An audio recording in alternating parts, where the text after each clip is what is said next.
History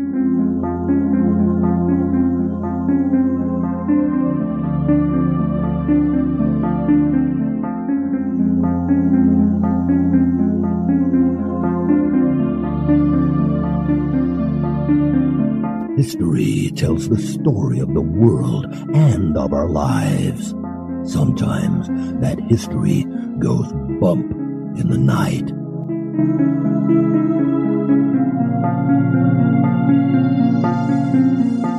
Broadcasting from the center of oddity and the supernatural in Central Florida, it's the History Goes Bump podcast. Hello, you spooktacular people. Welcome to History Goes Bump Redux. I am your host, Diane. And this is Kelly. Kelly, which one of us is going to do it first? We're sitting here in the bathroom. All the lights are out. Looking at the mirror. Couple of candles going. Which one of us? I dare you. Bloody Mary. Bloody Mary. Bloody Mary. See, it doesn't count. Because we took turns. Oh.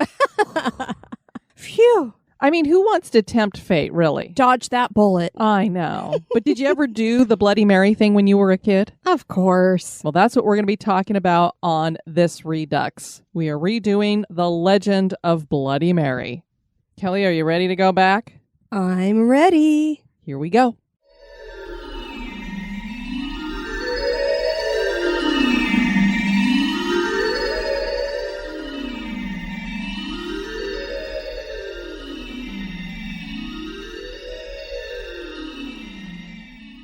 If you grew up in America, you are very familiar with urban legends. Urban legends are the folklore for a young country like America. These types of legends get their start mostly from true tales that get twisted, turned, and added to over the years. And they change based upon the storyteller's flourish for hyperbole and dramatics. These tales become legends because the origin is untraceable and are generally handed down from person to person. One of the most famous urban legends in America is the legend of Bloody Mary.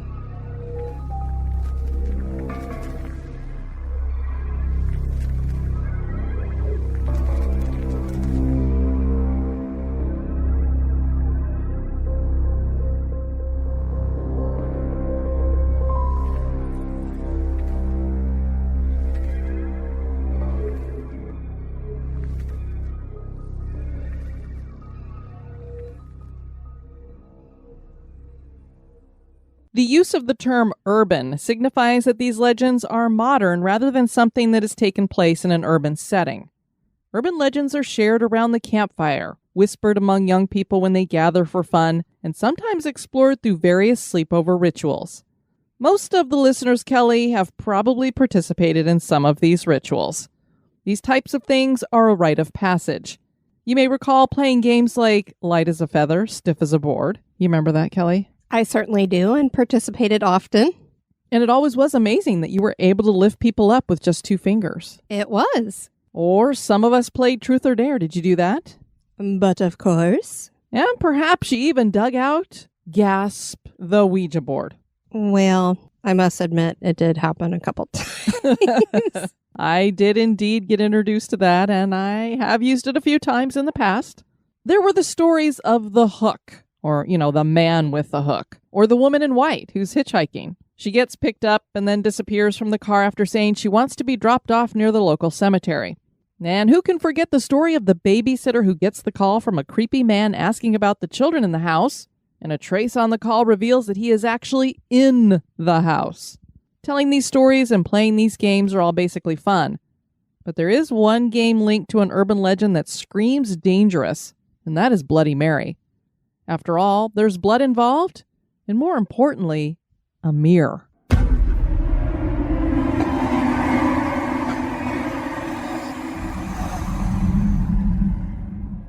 Let's first look at the use of a mirror in this game. Most of us are familiar with the superstition that if you break a mirror, you'll have 7 years of bad luck. What in the world does a mirror have to do with luck? This superstition goes back around 2,000 years to the Greeks and Romans. The Greeks believed that one's reflection revealed the soul.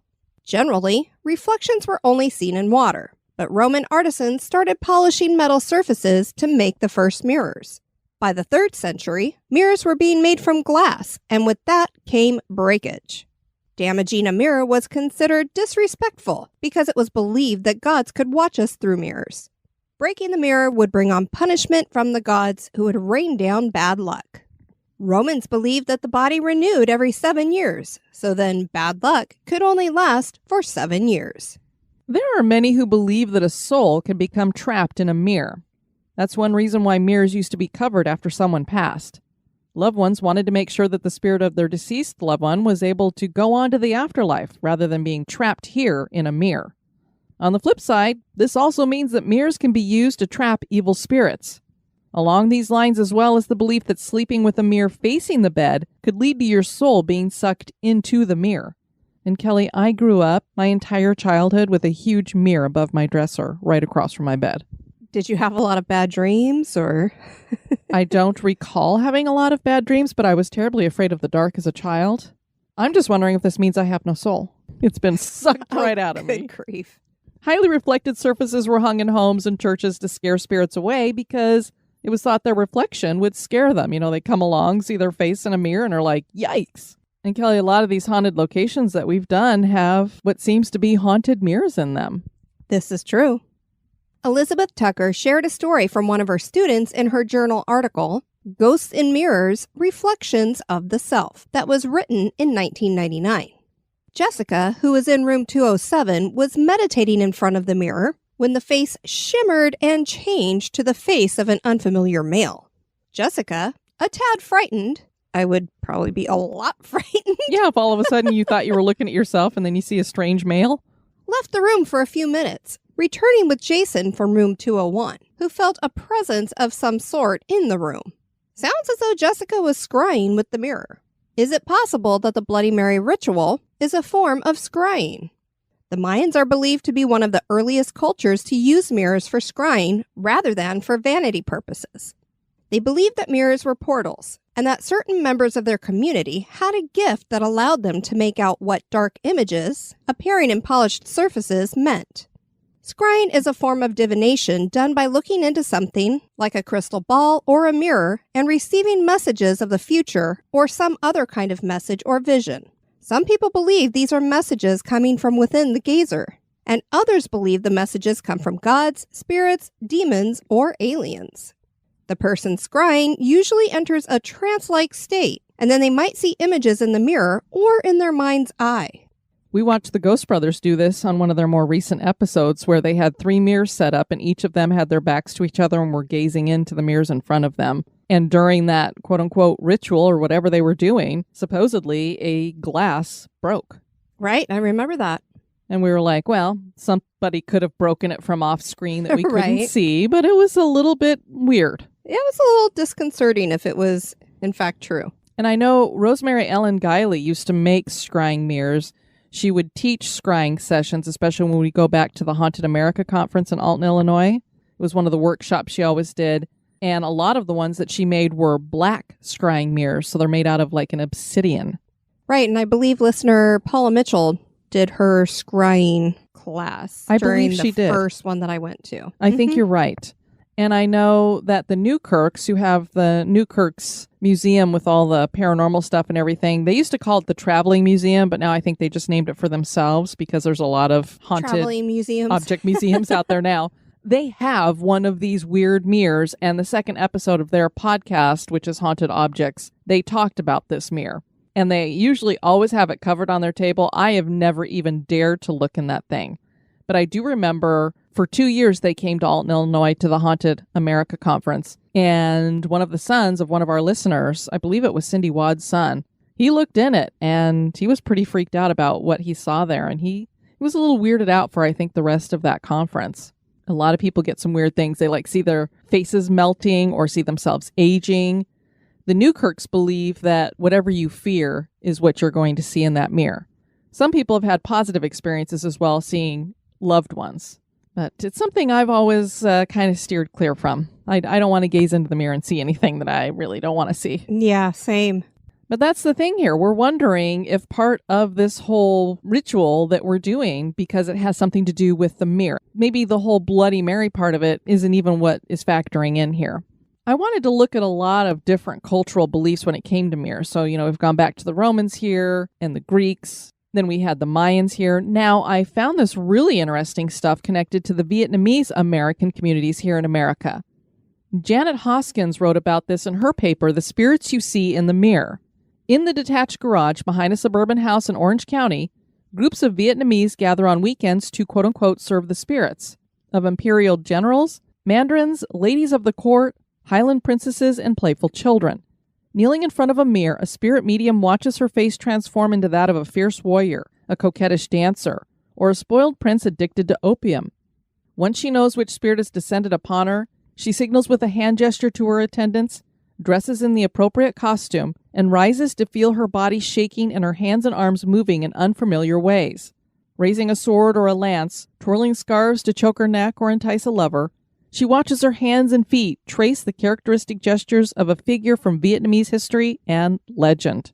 For 2 to 4 hours or more, she will incarnate 24 spirits, offer gifts and blessings to her audience, and dance with both dignity and abandon. The last spirit is always that of the child prince, prone to pratfalls, who impishly bows at the end of the ceremony as she collapses, both exhausted and energized, onto mats spread in front of the elaborate altar. I mean, this sounds like a crazy deal. It was right down the road from where I used to live. I know. I was born there, so...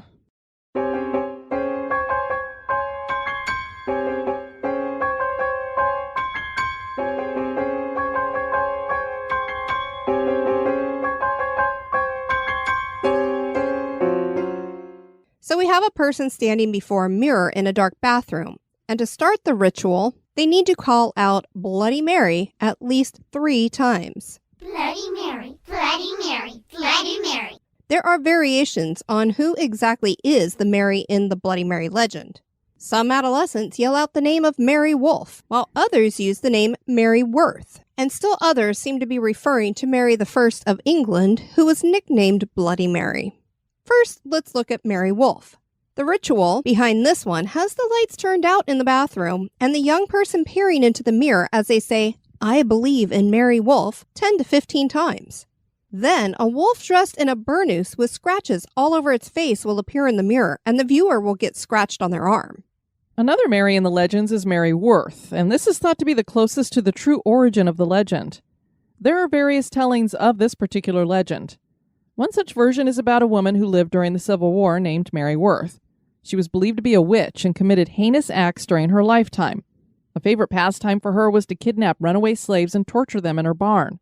She used the slaves in black magic rituals as well. Eventually, the townspeople burned her at the stake.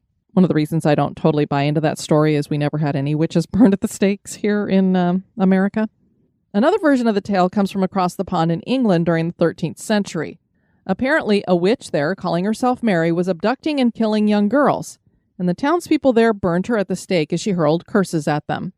And then there's the Mary Worth, who was a woman disfigured at a young age who became a witch.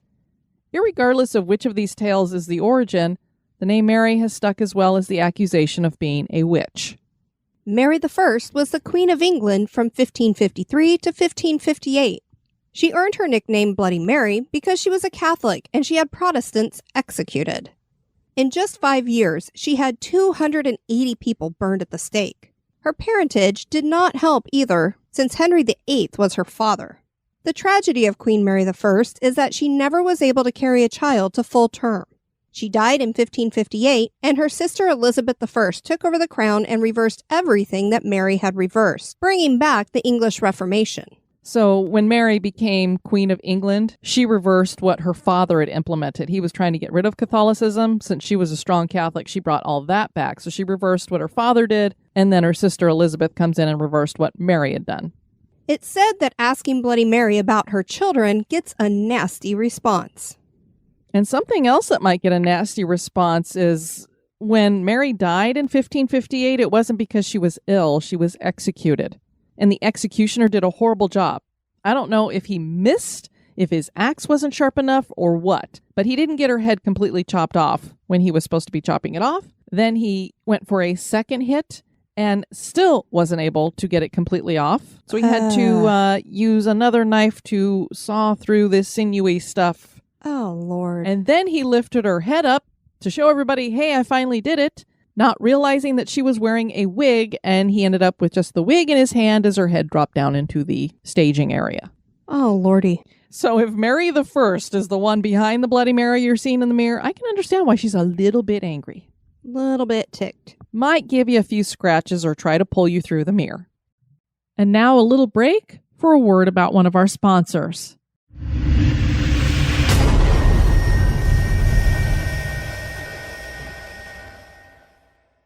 Summoning Bloody Mary in a bathroom mirror is considered a test of courage and a rite of passage.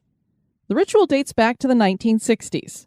Folklorist Janet Longlois wrote an essay about Bloody Mary in 1978 using information from 17 different sources. Her work has been referenced in almost all other treatises on Bloody Mary. Langlois references the name Mary Wales as the one that was used in her area of the country. Then there's the movie Candyman from 1992, and then it was remade in 2021. These were clearly inspired by the Bloody Mary ritual. Rather than Bloody Mary, the name Candyman is called out 3 times, and that entity is called forth. The traditional ritual goes something like this and is mostly done by girls. A young woman goes into a bathroom with no windows and no lights. She carries either a flashlight or a candle with her. She faces the mirror and calls out the name Bloody Mary 3 times or 13 times, or as we said, there was 10, 15. There's all different kinds of numbers that are used. It just depends upon whatever ritual these girls happen to be following. And then they either turn on the flashlight or hold up the candle, and it's said that she will then see Bloody Mary in the mirror. If she doesn't look into Bloody Mary's eyes, Mary will tell her the future. If she does look Mary in the eye, Bloody Mary will scratch out her eyes or disfigure her or even kill her. At least, that's how the story goes. In actuality, most girls run screaming from the bathroom because their own reflection in the mirror has caused their eyes to either hallucinate or play tricks on them. Sometimes the girls go into a bathroom as a group and hold hands in a circle while they chant together. We always did it by ourselves, and everybody would be on the other side of the door, waiting to see what would happen. Folklorist Simon J. Bonner wrote in 1988 about one of the variations of the Bloody Mary ritual in Middletown, Pennsylvania. Bloody Mary was a character who was murdered in the woods behind Pine Road Elementary School. To call her ghost, girls go into the bathroom and prick their fingers with a pin to draw a drop of blood. Then they press the 2 droplets of blood together and say, "We believe in Bloody Mary," 10 times with their eyes shut. Then, upon opening their eyes, they look into the bathroom mirror. The image of Bloody Mary's face would appear in the mirror. She was said to have been a young girl with long hair, very pale skin, and blood running down her face from a large cut above her forehead. What should give people pause about this type of ritual is the actual act of conjuring or divination that's being represented by the ritual. It's as if the mirror is being used as a portal and the girls are conjuring the spirit of Mary, and this could be dangerous. And perhaps that's why there are some terrifying experiences connected to this ritual. Here are some of them. I was 9 when me and my friends tried doing Bloody Mary at my house one weekend. As well as I remember, there were 5 of us and we carried my mom's candles in the upstairs bathroom, and all 5 of us were chanting Bloody Mary. We saw an old woman with cuts on her face and chains around her neck and shoulders looking out of the mirror at us. Then the shower curtain went up in flames and we ran out of the bathroom. An older boy ran into the bathroom and luckily for us got the fire put out. We all got in big trouble for it, and the parents thought we caught the shower curtain on fire with the candles, but we had the candles at least 6 feet from the shower curtain when it suddenly went up in flames. I know for a fact that we did not touch that shower curtain with a candle. I've always thought about it, and I know that we saw Bloody Mary, but I've never been tempted to do it ever again. I was 25 this year, and I remember it like it was yesterday. There were 5 of us girls there that night when we did Bloody Mary and had the fire in the bathroom, and 2 of those girls who were my childhood friends died at different times in fire-related accidents. I've been scared of fire all my life, and I've never been tempted to do Bloody Mary again. I've always been afraid that we somehow caused the death of my 2 friends that night, and I've been afraid of fire all my life. Wow. That's crazy if that's true. Some of my friends, 5 of us, cramped ourselves into a small bathroom in my friend Catherine's house. We ended up saying Bloody Mary, more like chanting it, about 20 times or so for anything to appear. When we did finally see something, it started out as a green glow. Then the darkened portrait of a face became more visible. By that time, half of us were screaming, so we knocked each other down trying to get out of the bathroom. And then I flipped on the light. It was a welcome relief. I was only 7 at the time. A few friends and I went to a bowling alley. Now, our parents belonged to a bowling group, so we just chilled at the arcade part. One of the other kids told us the story about Bloody Mary. My friends and I didn't believe him. So me and 2 of my friends went to the men's restroom. All we had was a flashlight. We turned off all the lights and chanted Bloody Mary, Bloody Mary, Bloody Mary. My one friend then flashed the flashlight on and quickly off. I looked at the mirror and there was a girl. She looked like she was in her early 20s. She was looking the other way, yet started to turn towards us. My friend and I bolted out of there before she attacked us like the legend says. After this experience, I feel like someone was always watching me. I haven't tried contacting any other spirits after this. A few months after my friends did this, my dad died. Could she have driven him crazy enough to kill himself? Oh my gosh. Could this spirit be so full of rage it drives people to shoot themselves? Now, ever since this happened, my moods are different.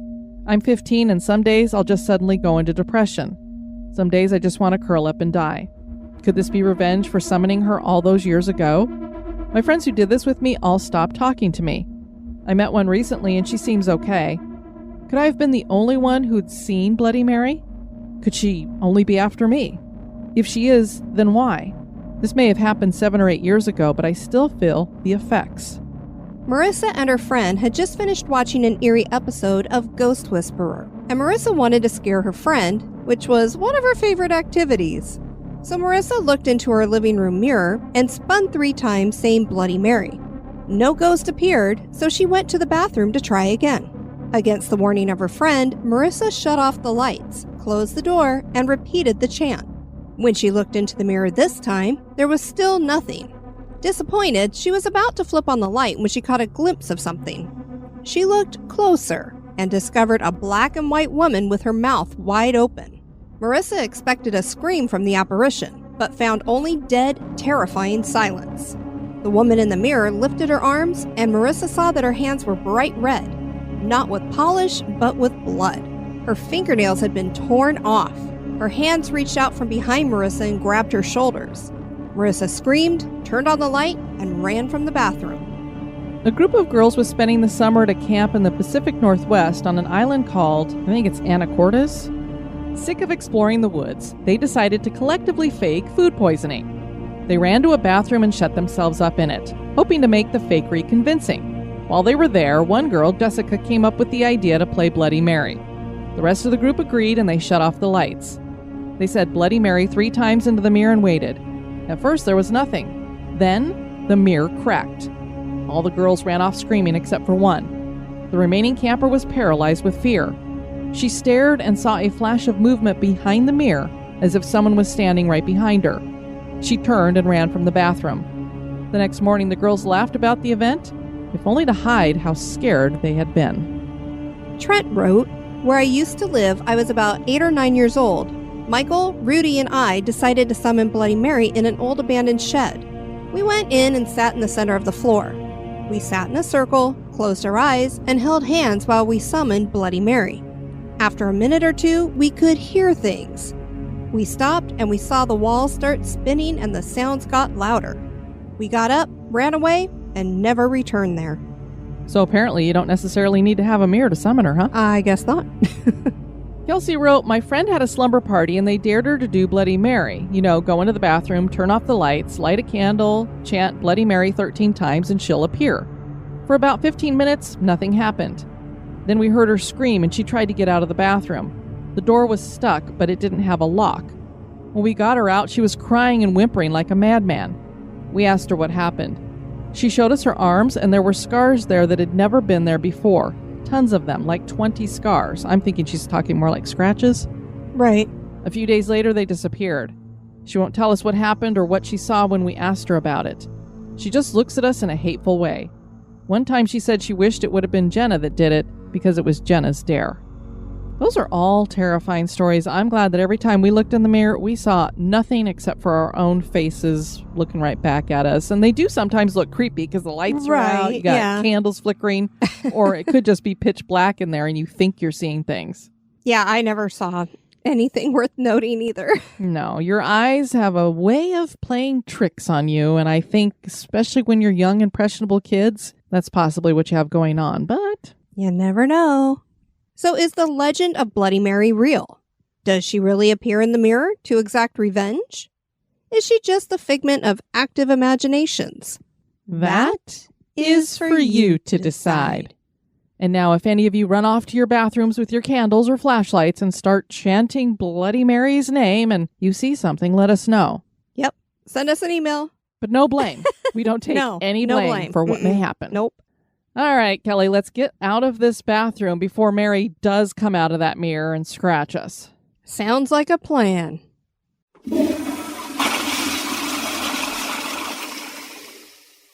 Mort, really? Did you have to do that right now? When you gotta go, you gotta go. Ugh. Just make sure you put the seat down, fella. Hee. Okay. But maybe I'll leave it up just for tonight. Want to thank you for joining us for this History Goes Bump Redux. I've been your host, Diane. And this has been Kelly. You take care now. Bye-bye.